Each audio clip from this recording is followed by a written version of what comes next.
Alright fellas, here we are back in Pokemon Masters for the overview of the legendary Gauntlet Scout. Alright, gonna be honest, if you're just trying to do the legendary Gauntlet, not really a great banner. Korrina's not terrible, Ingo's pretty solid, Eusine is fine. Okay, so, but in general, I mean, these characters are all pretty decent. I think Ingo might be the worst of them all, just because, like, his niche is like a ground zone, or like a sand setting support.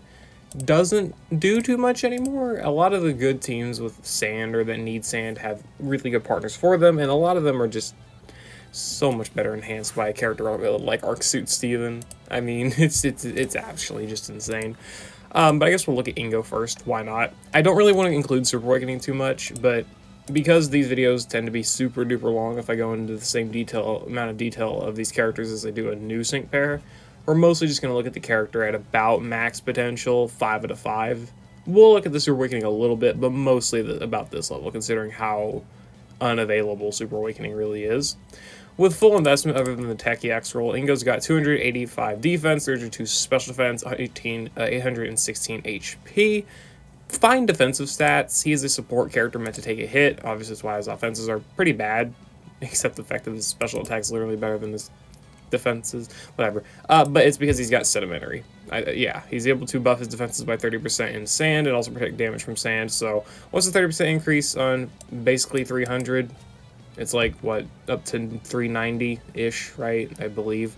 And then a little bit less than that for this defensive stat. Still, I mean, those are good defenses. With the Techie X roll, those get higher. Ingo would have benefited a ton from the Fieldy X roll, but they didn't do that because, yep. Cool. We love that. We love to see that. Ingo has aged a bit, in my opinion, as a support quite a bit. His best trait is that he's able to set sand, which is always going to be good, but his defensive utility has definitely been strained because he does not buff defenses for the team. Barely for himself. Barely. He buffs offenses fine. He buffs attack by 1 and then attack and special attack by 2 the first time he uses Sandstorm, which is fine, but not like really crazy or super fast offense buffing. He doesn't buff physical or special moves next. He doesn't apply a rebuff. Again, he doesn't apply ground zone, but again, he does apply sand. Sand is like his only real saving grace, on top of being a support that has potions, with Master Healer here, and then the NPR 3 node, which is definitely better than NPR 2, so we take those. So that's cool. In here, he's got Sandy Pep Rally. His gauge managing is really good. He's got speed buffing whenever using a move during a sandstorm, and also free moves next whenever he uses his trainer move for the whole team in a sandstorm. So he's got very solid gauge. He's meant to help Emmet, a very gauge-hungry sync pair, and sand lover, right? And then again, he's got these other passes here. So Ingo does good in the sense that he's able to like debuff accuracy for dodging purposes, gradual heal in sand because of, where is it? There's Soothing Sand here, as well as having Hit and Heal on Sandstorm. Hit and Heal on Sandstorm is very solid, considering if you're going to be running him with some allies, those allies might not have innate sand protection. They might rely upon another character for that, and well, being able to not take the sand damage and take the gradual healing in order to actually heal more than that is pretty good. And of course, if they do have sand protection, then well, here you go. You got yourself this ability here to heal up, on top of having sand immunities, which is nice. Yeah, mostly that's pretty much it. I mean, Sandslinger for attack debuffs is quite nice, but again, that he does still just want more defensive ability. Like, this stuff is good in the Gauntlet. Again, like, this guy's a Moltres solo character. He's got potions to take out a lot of stages. Lacks DPS in the most part, but again, he's got dodge, right? He can dodge things, and that's good. And the attack debuffs help with mitigating any damage he might take. But for the most part, he's aged out, I would say so, relatively comfortably. Like, he can still work well in the stadium or the battle rally or whatever. Like, that's fine for the most part. Thanks, Java. Appreciate that. But I do think that, like, in a lot of harder hitting content, you're not going to get much usage out of Ingo just because he, like, doesn't extend sand, so you have to constantly set it. You know, he doesn't buff his defenses very fast. I mean, Gritty Guardian is a 20% chance when the Pokemon uses a move. That's not that great. Again, this is more for, like, Gauntlet stuff, not really anything else.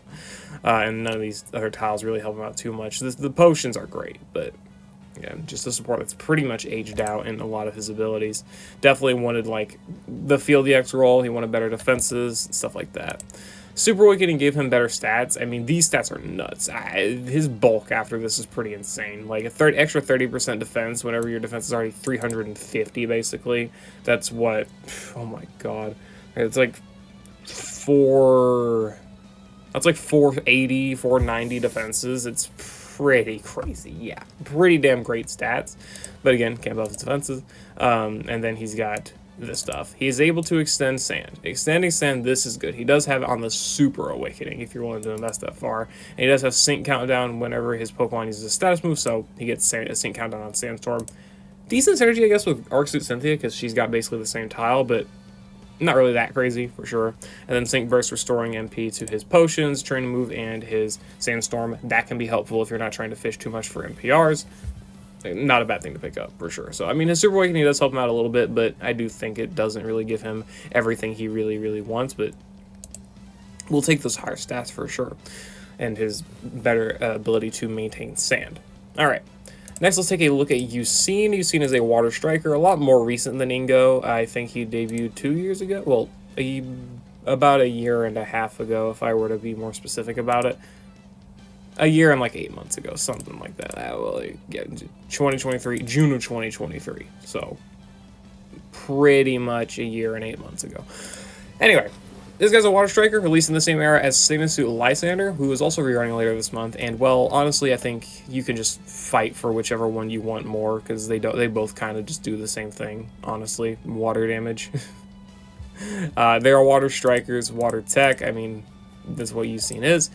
His offensive stat's a little low, 362 at max investment. I'm talking level 150, 6 RAX, Tech EX well invested. He has a max of 362 special tech. That's a bit low in my opinion. Super Awakening does help it, of course, nearly 400, but I don't know why they opted to give him that low of a special tech stat, even if he does have a high base power buddy move as well as good multipliers. I don't know. Either way, whatever. He's got Whirlpool here, Blizzard, and Purifying Surf. Whirlpool is mostly for trap, but this could be good for gauge management, I guess. Blizzard, similar case, though he does like the freeze in the legendary arenas. The freeze is nice in there. The Purifying Surf here is a good damaging option. It's a 4-gauge move, 192 power. It's used whenever he uses any move twice, and it can't be deactivated. Has a 20% chance of making the enemy flinch, and the power and chance of applying additional effects are not lower for multiple targets. So he's got guaranteed no split damage, and also a 20% no split chance. 20% chance to flinch. That's like fine, honestly. I mean, like, think about it, it's just a 20% chance to flinch, and he doesn't buff it at all, really, here. I don't think he even buffs it in Super Awakening, right? Yeah, no. I mean, not really that crazy. The 20% chance to flinch, you're going to probably want the Blizzard more, where he's got Hostile Environment. The freeze is probably going to be a bit more helpful there for, like, turn denial, right? The chase continues, training move with a 3-gauge, 1-use. My god, why 3-gauge? It just raises the special attack by 6 and crit by 3. It's not that broken. Of course, it's great self-sufficiency, but whatever. And then applies condition nullification effect to all allied swing pairs. Nullifying status conditions. We love that. So that's cool. That's very cool. He's also got in the passive skills. I'm so tired. It is 1 a.m., dude. I'm tired. Anyway, recharging Strike 9 has a 100% chance of charging the gauge when his move hits, and it hits depending on how many enemies there are, or how many enemies it hits, rather. So if you hit all 3 enemies, Blizzard and Purifying Surf will restore 3 gauge back. Whirlpool will, since it's a single target move, restore 1 gauge back. He's got good gauge management, pretty much. Piercing Gaze, making his moves never miss. Great for those enemies that love to debuff accuracy or buff their evasion, and obviously the fact he's got Blizzard is nice. And then Trap and Buff 5, powering up moves and sync moves by 50% when the enemy's trapped. This is probably why they held back on a special attack stat. He's got a lot of multipliers. We look in the grid and we can really see that. Like, if we want to look at all of his actual multipliers for damage and nuking, Weathered Warrior 3, Brain Power, Stationary Target, Double Down, Trap and Sync 5. Think that's it? Yeah, that's it. Okay. Yeah, I mean, this is a DPS multiplier. This is a nuke and DPS, nuke. I mean, he's got a lot of multipliers. That's why I guess that's why the special attack's so low. I don't think it makes sense anyway, but still, sure. Trap and Sync combined, let's see, 50%, 50%, 100%, 100, well, 30%, but all of it combined, 230% multipliers. That's pretty damn nuts. That's pretty solid, right? He does have really, really good multipliers. I don't think anyone should really deny that, and this is all at 3 out of 5 too. He's got really good multipliers and really good damage, where Lysander has less multipliers, for the most part, but a better offensive stat. So there's just kind of a give and take with these two characters. I mean, they're both just really solid water strikers. Not really better than like Dahlia or Mixed Leaf, I would say. Mixed Leaf at the very least, their utility is really good. Mixed Bead, Variety Bead, whatever. I don't know if they're, I wouldn't say they're better than him either. I don't think so. I could be wrong. I definitely could be wrong on that front, but I think Bead just looks pretty insane on his own, so I'm not really too sure about that one.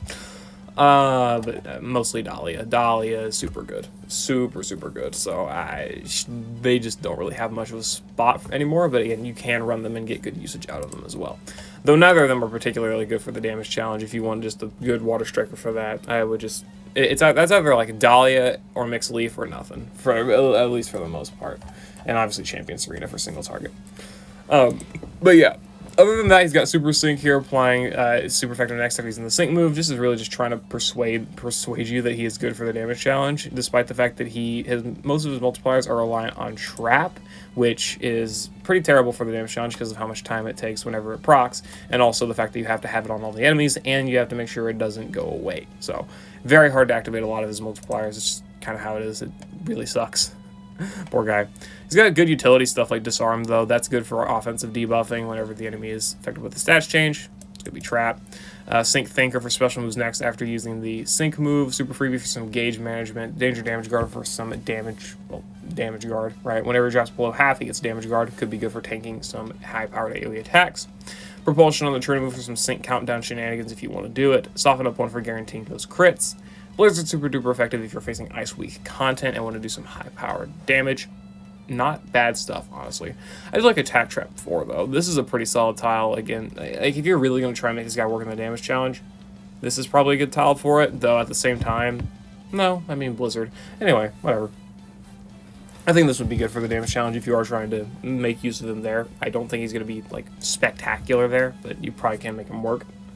He's cool, so, I mean, we get that. We all love Eusine in this house. Okay, so yeah, for the most part, Eusine is focused on damage, pretty much. But he does have some utility. Like, I mean, that debuffing is nice, the trapping is nice, the freeze is nice. Could be some decent tech there, but again, mostly damage and a character that can be easily replaced with pretty much any other damage dealer of the same type for the most part. Again, Dahlia is just a far better option. She applies a lot of utility and damage, and enhances your actual damage. Anyway. Final character is Sygna Korrina. Wherever the fuck she is. Right there. So, Sygna Korrina is a fun character, honestly. She's very focused on stats stealing. Attacks priorities increase whenever there's no stats raised on the target. That's why she's got Spectral Thief. Pretty decent power. Not really, honestly. 120 power doesn't really cut it too much, but she does have a good offensive stat. I mean, 512 attack is pretty nice to work with. Returning enemy raise stats to normal and raising her stats by the same amount. Sad it is limited to MP. That's not good. We don't like MP usage here, but I mean, whatever, I guess. She does have Dire Hit All Plus for buffing ally crit, Shadow Punch in order to do some somewhat consistent damage. Not really. This move just kind of exists. Your damage is going to be Spectral Thief, and if you're out of Spectral Thief, then, well, you're going to be hitting like a feather for the most part. She's got her turn move as well, buffing her attack by 4, speed and evasion by 3. Good dodge ability. I mean, this is, I think, most of her Legendary Gauntlet stuff, is being able to steal enemy stats for 1, but also evasion. Evasion's a pretty big one. Other than that, she's got good form and better prepared, buffing her the damage of her moves. I mean, good form is obviously really good. It's got pretty much no cap. Better prepared, 90% multiplier whenever an enemy has no stats raised. Pretty good stuff, especially considering what she can get in the grid with like this first hit, no stat up on the field effect here, whenever the enemy cannot increase their stats while this is in play.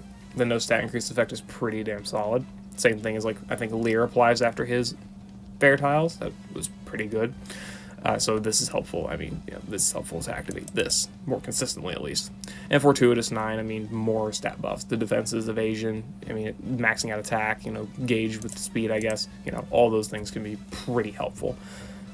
Pretty good nuking stuff as well. I mean, again, innate multiplier here, and if we look at the grid, but she's going to want her grid, right? You got Rising Tide, the sync tiles here. She's got a really pretty solid sync move here, I mean, in terms of damage. The multipliers are good. She's got the tech innate base effect here, 220% multipliers here. It's pretty good stuff. pretty good stuff. Outside of that, she's got another note of Infortuitous, or sorry, just regular, regular Fortuitous. She's also got Shifty Striker for buffing her evasion more consistently. I don't think this is a necessary tile. Maybe I'm wrong, though. Honestly, actually, I could see this being useful because of early fights being annoying, but does she not have, she's got Train Move NPR, so nah, Shifty Striker, mid. Just get Train Move NPR, it's cheaper, probably.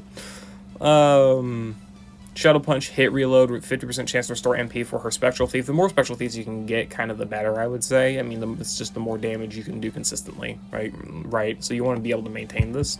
Sync Reload, restoring MP for her Pokemon after using the Sync move as well. Just another way to do it. Furious Brawn to increase the damage even more of her moves. Better Prepared 3 for another multiplier. They're really trying to give you a lot of power, right? Mostly because of how much Shadow Punch sucks, but also the limited usage of Spectral Thief, right? Hit no stat up on the enemy, giving her physical moves next as well, just again, more trying to increase the damage of this. I don't think her DPS is fantastic, mostly because it's limited to only a few uses, and then you have to use Feather move here, but the multipliers it has cannot be underestimated. Good form, better prepared, Furious Brawn, physical moves next. Like, there is a lot that kind of goes into that, so she can definitely work well with all that stuff. That's mostly it, I would say. A lot of her stuff in, again, a Legendary Arena sense, considering that's what this banner is for, mostly, is just dodge, which, can she solo Uxie? We're gonna find out today. I don't actually know. I guess I could see why, considering she would be on type, but no, yeah, she could probably dodge her way through Uxie. I mean, potentially, especially with Super Awakening. I mean, Super Awakening probably enabled it, if anything. Korrina, Sygna Suit, yeah, 3 out of 5 EX, she's able to solo Uxie, so that's cool. Very nice stuff. Neat, okay. Anyway, so, yeah, I mean, it figures, it makes sense. I mean, if we look at 3 out of 5 grid, she doesn't get any of this stuff, but that's fine. She can steal stats, she can dodge attacks. I mean, she probably just hits way too hard for, like, Uxie to be able to do anything. Other than that, I mean, she's got a good nuke. She'll probably work pretty well with any Ghost Zone setter, like Renegade Cynthia or whatever, though Renegade Cynthia would just kind of take her job in the fight, like the new Ultimate Battle versus Wally, where he's got, like, what, is it Ghost Steel weak, I think? That's a really weird weakness combination, by the way, but no. Summer Gardenia. I think I figured out what team I'm going to use for that video. Anyway. She can probably do pretty well in that stage, like that Ultimate Battle and whatnot, and any, like, Ghost Weak stage she'll be fine for. She will be, but if you're trying to, like, off-type everything with her, you're probably got to carry her a little bit. I mean, Shadow Punch damage isn't really doing too much, but she does have a good nuke, at the very least. I mean, that's good. Also, her support role, giving her a lot of stats. That's probably another big one I didn't really opt to think about too much. Yeah, her stats increase are insane. Nearly 300 in her defenses and 841 HP. That's really good stuff. With the Super Awakening tiles, she does get more stuff. Adrenaline 3 for some sync countdown, a first sync move no stat up, and opponent no stat up team moves up. This gives 20% support to the team whenever the enemies have no stat buffs, which obviously you're probably going to have, so that support is nice for your teammates.